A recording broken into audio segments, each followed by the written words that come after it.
Stephen Carroll. Hi there, Stephen. Hello, Catherine. You're going to start us off with some results from Google, which might look good to any other company, but actually have spelled quite a big loss for them. Yeah, well, I mean, further proving that the more successful you are, the more difficult it is to impress people.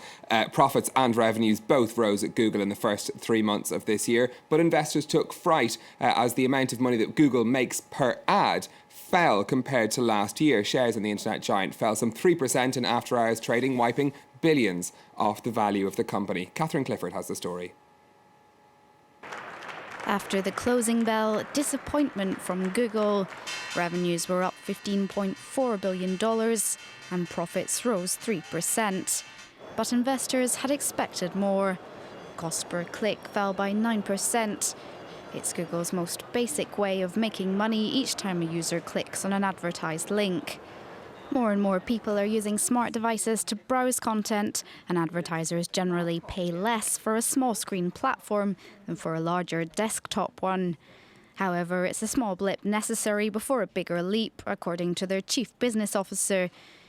He said that in mobile you have location and you have context of individuals, which you don't have with the desktop. And the more you know about the user in the context, the more effective advertising you can provide them.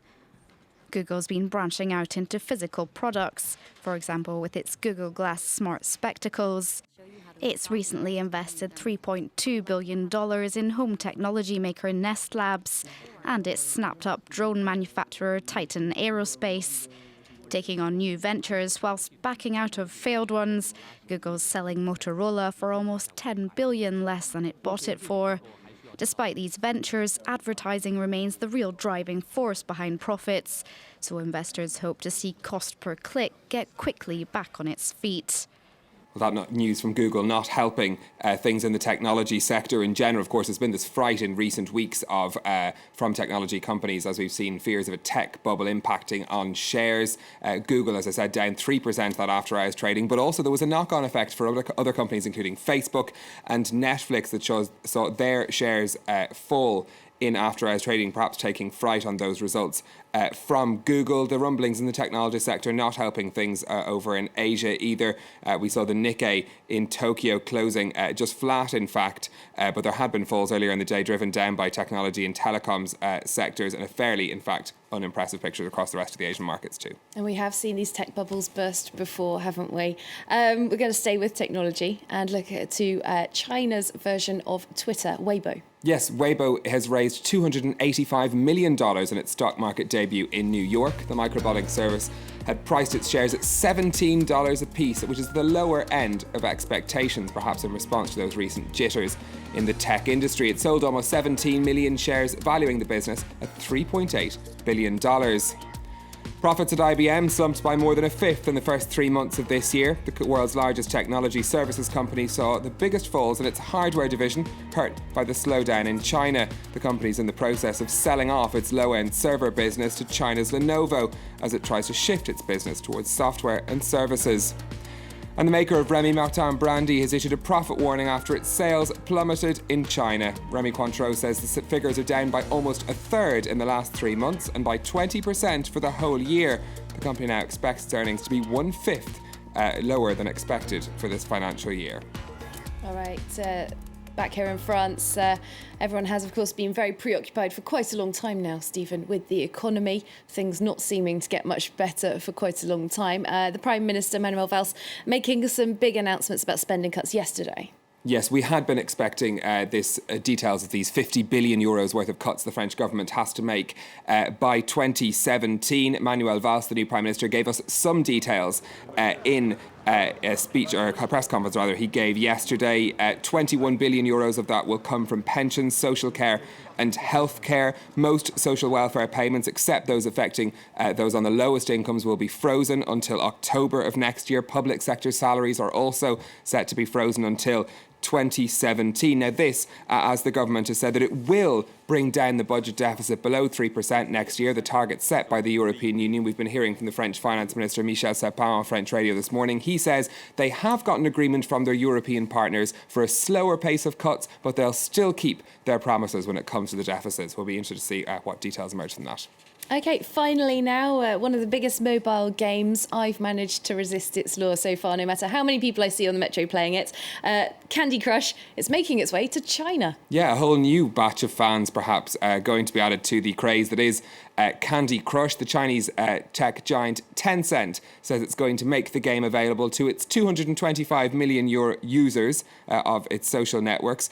Candy Crush, one of the most downloaded games, or one of the most downloaded apps rather, of 2013. It's the main money spinner for the company King Digital. They'd launched on the stock exchange. Rather disappointing figures back in March. Shares have fallen some 16%, hoping perhaps this launch in China will be able to push them back into the green.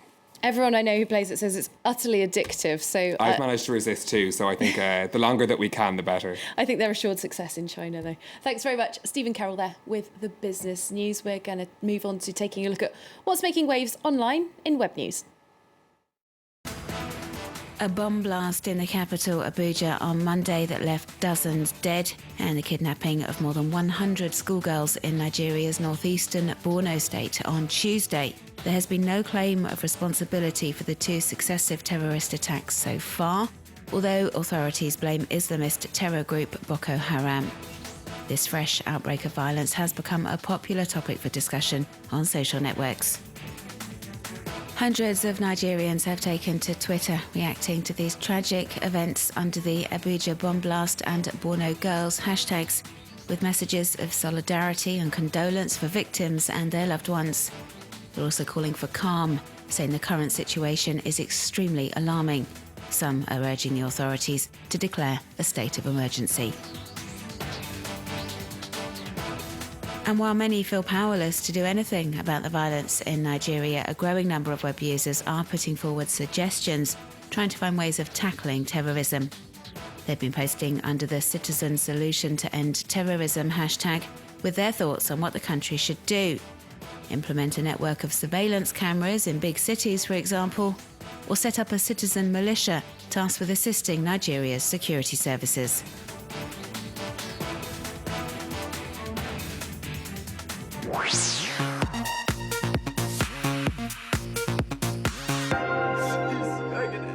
This video, uploaded to Vine on April 8th by a user who goes under the online pseudonym Chief Smokes, appears to show a toddler smoking a joint of marijuana handed to him by an adult hand, with an adult voice or voices laughing hysterically in the background. The clip lasts several seconds, has been shared over 12,000 times on the social network, and has sparked widespread outrage online. Shocked, web users have flocked to Twitter, disgusted that someone could give a baby drugs. They're calling on the authorities to track down the person who posted the video online and take the little boy away from his parents and find him a safe environment to live in. A discussion on America's Reddit forum has generated hundreds of comments. Some participants are even looking for clues in a bid to identify the people responsible for the video. One of them has even passed on the video to California's Child Protection Services.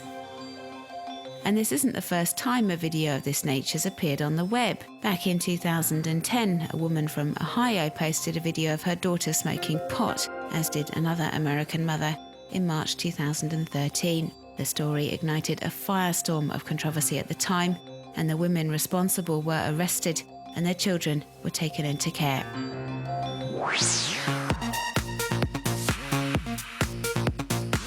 American web users have been posting under the Cancel Nancy Grace hashtag, urging US TV network CNN to drop Nancy Grace. They're angry over comments made by the journalist following the death of professional wrestler James Hellwig, aka Ultimate Warrior, last week. She implied he died of steroid abuse. Fans of the late athlete say her claims are completely unfounded, and she should be punished for skewing information and starting rumours without checking her facts first. And that's it for this half hour of Live from Paris. But do stay with us. Coming up after the break, the latest on all our top news stories, including news from Ukraine, where the Interior Minister says that 3 pro-Russian militia have been killed in a fight with Ukrainian troops. Do stay with us.